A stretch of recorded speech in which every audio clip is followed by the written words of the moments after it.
जय श्री कृष्णा। बातें धर्म के चैनल पर आप सभी का स्वागत है। आज हम अधिक मास के 28वें अध्याय का श्रवण करेंगे। अधिक मास से 28वां अध्याय प्रारंभ। श्री नारायण जी बोले, उन वचनों को सुनकर चित्रगुप्त बोले, यह प्रथम लोभ में पड़ा, इसलिए पहले यह प्रेत बने, बाद में वानर और उसके अनंतर में अनेकों नरकों को भोगने का दुख दूंगा। हे दूत, यमराज के यहाँ भलाई के लिए यही जन्म है। इस प्रकार चित्रगुप्त ने दूतों को आज्ञा दी। दूतों ने उस ब्राह्मण को मारते हुए प्रेत योनि में पटक दिया। वह प्रेत होकर जिस वन में फल भी नहीं थे रहने लगा। उस भयानक वन में भूख प्यास से व्याकुल प्रेत को घूमते बहुत समय बीत गया। प्रेत योनि के अनेकों दुख भोगने के बाद फल चोरी के अपराध से बंदर योनि में जन्म हुआ। दिव्य जम्बू खंड कालंजर पर्वत पर घने फल फूलदार वृक्षों एवं शीतल जल के मनोहर स्थान में वह विचरने लगा। वहाँ देवराज इंद्र का बनवाया सरोवर पापनाशक पुण्यवर्धक एक कुंड था। उसे मृग तीर्थ कहते थे। देव दुर्लभ उस तीर्थ में श्राद्ध करने से पितृगणों की सद्गति होती है। इस स्थान पर दैत्यों से डरे देवता पशु के रूप में रहकर इस कुंड में आनंद से स्नान किया करते थे। इसी से इसे मृग तीर्थ कहने लगे। उस विप्र को वानर शरीर से इसी तीर्थ में रहना पड़ा था। नारद जी बोले, त्रिलोक को पवित्र करने वाले इस मृग तीर्थ में यह पापी दुष्ट वानर कैसे निवास कर पाया। सूत जी बोले, इस प्रकार नारद के वचन सुनकर वह प्रसन्न होकर सत्कार करते श्री नारायण जी बोले, हे नारद, पूर्व समय में चित्रकुंडल नाम का एक वैश्य था। उसकी पितृव्रता तारका नामक की पत्नी थी। वे दोनों पुरुषोत्तम के भक्त थे। उन्होंने पुरुषोत्तम मास का व्रत किया। चित्रकुंडल ने स्त्री के साथ प्रसन्नता पूर्वक व्रत की समाप्ति पर श्रद्धा के साथ उद्यापन किया। वेद वेदांग जानने वाले सप्तनिक ब्राह्मण उद्यापन विधि पूर्वक कराने के को बुलाए। हे नारद, पैसे का लोभी ब्राह्मण भी वहां पहुंचा। उद्यापन विधि पूरी हो जाने पर चित्रकुंडल ने सप्तनिक ब्राह्मणों को खूब दान दक्षिणा देकर प्रसन्न किया तथा उनके प्रसन्न होने पर भूयसी दक्षिणा दी। ब्राह्मण लोग दक्षिणा लेकर प्रसन्न हो घर चले गए, किंतु वह लोभी ब्राह्मण ठहरा रहा तथा रोता हुआ आगे बढ़कर विनयपूर्वक गदगद कंठ से बोला, हे वैश्य श्रेष्ठ चित्रकुंडल, यह पुरुषोत्तम मास धन्य है, जिसकी सेवा करने से इस लोक तथा परलोक के सुख की प्राप्ति होती है। आप भगवत भक्त हैं। आपने विधि पूर्वक भली भांति पुरुषोत्तम व्रत किया है और ब्राह्मणों को बड़ी प्रसन्नता से खूब दान दिया है, किंतु मुझ भाग्यहीन को क्यों नहीं दिया।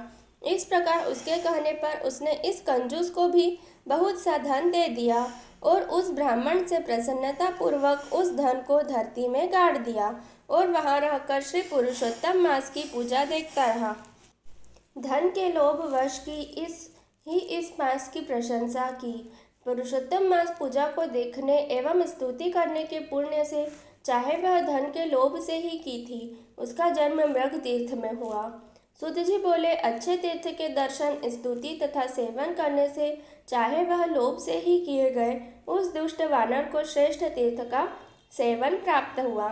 हे ब्राह्मणों, पुरुषोत्तम देव का जो स्त्री सहित आदर पूर्वक श्राद्ध से दर्शन स्तुति आदि करते हैं, उनके पुण्यों का क्या कहना। नारद जी बोले, हे ब्राह्मण, शीतल जल एवं मनोहर सघन वृक्षों से सुशोभित इस वन में उसके रहने का कारण कहिए।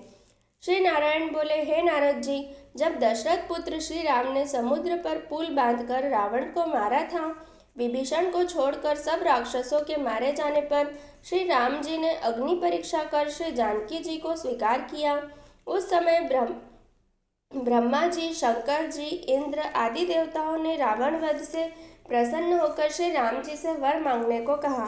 तब भक्तों को अभय करने वाले श्री राम जी बोले, हे देवताओं, यदि आप इस समय वर देना चाहते हैं तो सुनिए।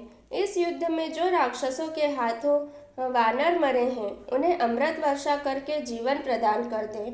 ब्रह्मा, शंकर, इंद्रादि देवताओं ने आज्ञा अनुसार अमृत वर्षा द्वारा वानरों को जीवित कर दिया। वह सब वानर सोकर उठे के समान उस रामचंद्र तीर्थ में दिखने लगे। तब सप्तनिक वानरों ने श्री राम को पुष्पक विमान में बैठे सब ओर से घेर लिया। तब प्रसन्न मुख कमल सदृश सप्तनिक श्री राम बोले, हे सुग्रीव, हनुमान आदि मित्रों, आप सबने मित्रता का कार्य पूर्ण किया है। अब आप इन सब वानरों को आज्ञा दें कि यह सब प्रसन्नता पूर्वक अपने अपने घर को जाएं। मेरे बड़ी उम्र वाले वानर जिस जिस वन में जाकर रहेंगे, वे वन फल पुष्प वाले सघन वृक्षों से भरे रहेंगे। वहाँ की नदियाँ स्वच्छ मीठे जल वाली होंगी, इन्हें कोई रोक नहीं सकेगा। मेरी आज्ञा से यह चले जाए।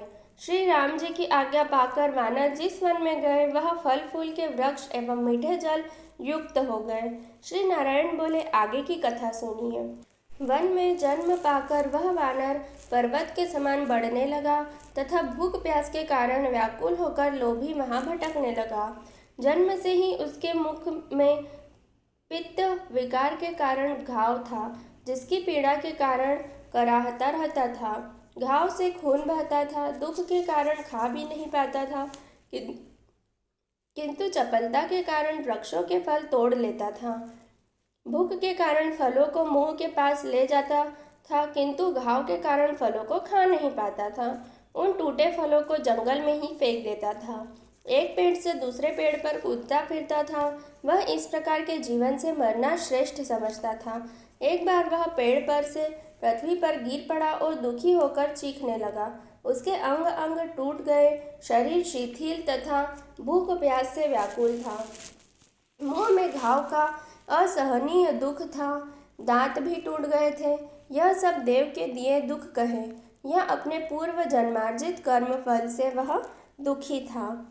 इस प्रकार भूख प्यास दुख भोगते देवयोग से पुरुषोत्तम मास आ गया। इस मास में भी वह अन्य महीनों की भांति ही शीतादि दुखों से पीड़ित रहा। एक दिन पुरुषोत्तम मास के कृष्ण पक्ष में प्यास से व्याकुल भटकते एक कुंड के पास पहुंचा, किंतु उसके अमृत सरीखे सुंदर जल को घाव के कारण पी न सका।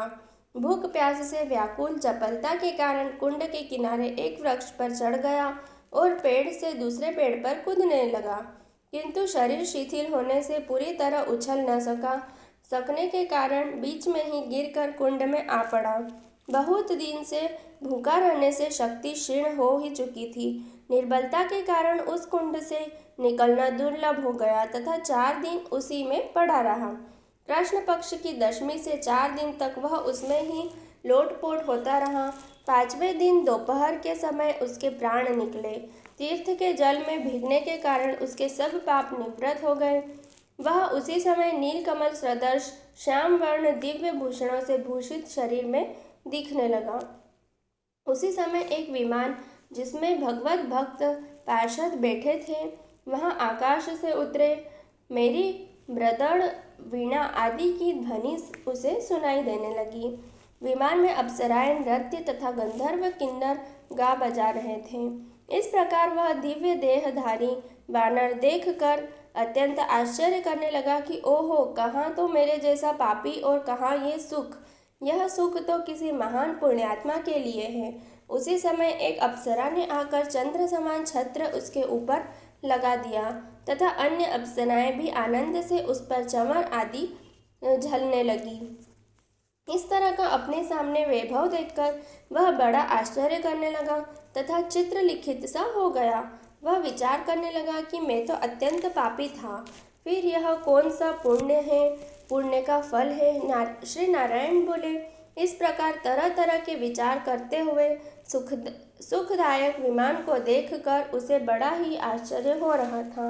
तब भगवत पार्षदों ने उसके हृदय की दुर्बलता को जानकर हाथ जोड़ विनय पूर्वक प्रणाम कर उस वानर शरीर त्याग कर सुंदर शरीरधारी के समान खड़े होकर प्रेम पूर्वक कहा, इति श्री ब्रह्मादि पुराणे पुरुषोत्तम मास महात्म्ये श्री नारायण नारद संवादे कर्दयोपाख्याने कपिजमानि विमान गमन नामे 28 अध्याय संपूर्णम।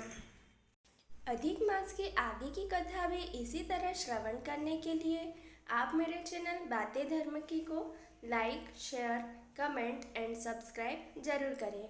धन्यवाद। जय श्री कृष्णा।